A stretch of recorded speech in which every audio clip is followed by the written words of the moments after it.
Critical Analysis: Trump and Vance's Rebuke of Zelensky, a turning point in U.S. Ukraine relations. In a remarkable and unprecedented confrontation between U.S. and Ukrainian leadership, President Donald Trump and Vice President J.D. Vance harshly criticized Ukrainian President Volodymyr Zelensky during a meeting in the Oval Office earlier today. The interaction, marked by sharp rebukes from both Trump and Vance, has ignited a significant shift in the narrative surrounding U.S. involvement in Ukraine's war with Russia. President Trump, renowned for his outspoken and often abrasive rhetoric, took the lead in condemning Zelensky's perceived lack of gratitude for the immense support Ukraine has received from the U.S. Trump declared, "You should be thanking us, not playing with the Third World War," suggesting that Ukraine's handling of the conflict was exacerbating the risk of global escalation. This outburst, though expected from Trump given his hardline stance on foreign intervention, highlights an increasingly growing impatience with Zelensky's diplomatic approach. Vice President Vance, a key figure in Trump's administration with strong nationalist leanings, aligned himself with the president's criticism, accusing Zelensky of disrespecting U.S. efforts and raising concerns about the broader implications of Ukraine's actions. His warning that Zelensky was playing with the very real threat of global conflict echoes growing concerns among U.S. policymakers about the unpredictability of the situation on the ground in Ukraine. However, the Ukrainian president did not back down. Zelensky defended his position, emphasizing that international support for Ukraine had been insufficient prior to Russia's invasion, referencing the long-standing issues stemming from Russia's annexation of Crimea and the war in eastern Ukraine since 2014.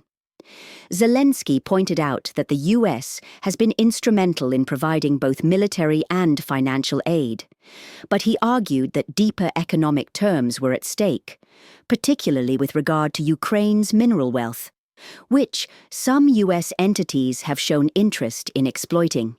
I'm talking about the kind of diplomacy that's going to end the destruction of your country. Yes, but if you are not strong... Mr. President, with respect, I think it's disrespectful for you to come to the Oval Office and try to litigate this in front of the American media. Right now, you guys are going around and forcing conscripts to the front lines because you have manpower problems. You should be thanking the President for trying to bring an end to this conflict. Have you ever been to Ukraine that you say what problems we have?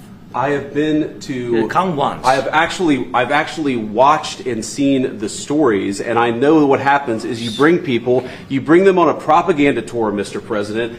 Do you disagree that you've had problems bringing people into your military? We have problems. And do you think that it's respectful to come to the Oval Office of the United States of America and attack the administration that is trying to prevent the destruction of your country? A lot of questions. Let's start from the beginning. Sure. First of all, during the war, everybody has problems. Even you, but you have nice ocean and don't feel now, but you will feel it in the future. God bless. You don't know that. God bless. God bless. You will not have a war. Don't tell us what we're going to feel. We're trying to solve a problem. Don't tell us what we're going to feel. I'm not telling you. Because you're in no position to dictate that. Remember this. I'm not You're in no position to dictate what we're going to feel. We're going to feel very good. You will feel influence. We're going to feel very good and very strong. You will feel influence. You're right now not in a very good position. You've allowed yourself to be in a very bad position, and he happens to be right about it. From the very beginning of the war. You're not in a good position. You don't have the cards right now. With us, you start having cards. I'm not playing cards. Right now, you don't. Yeah, you're playing cards. Mr. President. You're playing I'm very cards. serious. You're gambling with the lives of millions of people. You're gambling with World War III. You're gambling with World War III.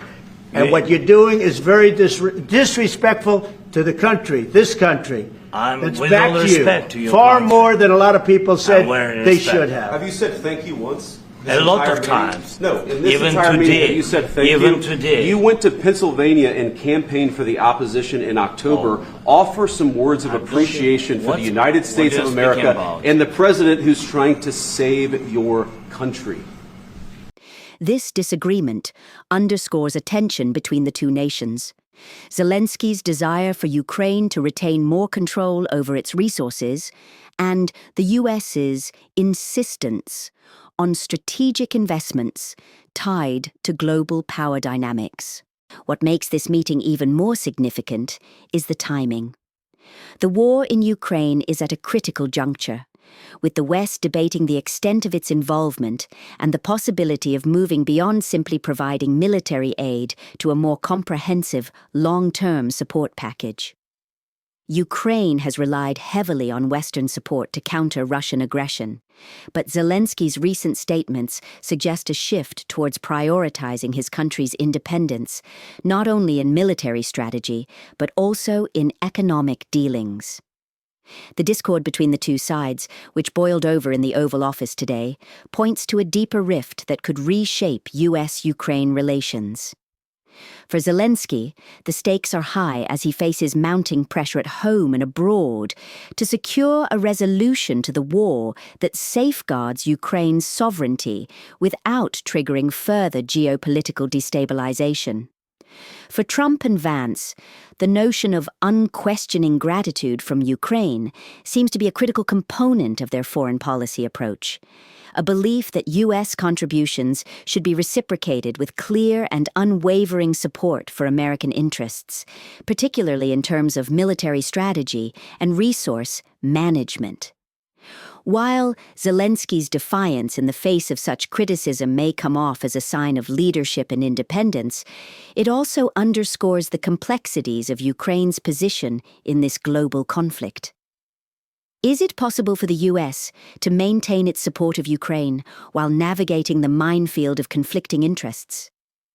The stakes in this war go beyond territorial boundaries and have evolved into a battleground of influence between the world's superpowers. For the U.S., it's not just about defending Ukraine, it's about maintaining its strategic advantage in the face of Russian aggression. What this meeting reveals is a broader, more significant issue. The question of whether Ukraine's survival as a sovereign nation is worth the cost of American resources, both financially and strategically. The rebuke from Trump and Vance signals a growing skepticism within American political circles about the long-term viability of sustaining Ukraine's war effort with no clear end in sight. Yet, Zelensky's position underscores the necessity of Ukraine's autonomy in its dealings with foreign powers, raising the question of whether any degree of U.S. support can come without strings attached. This diplomatic clash, while heated, highlights the critical juncture at which U.S.-Ukraine relations stand.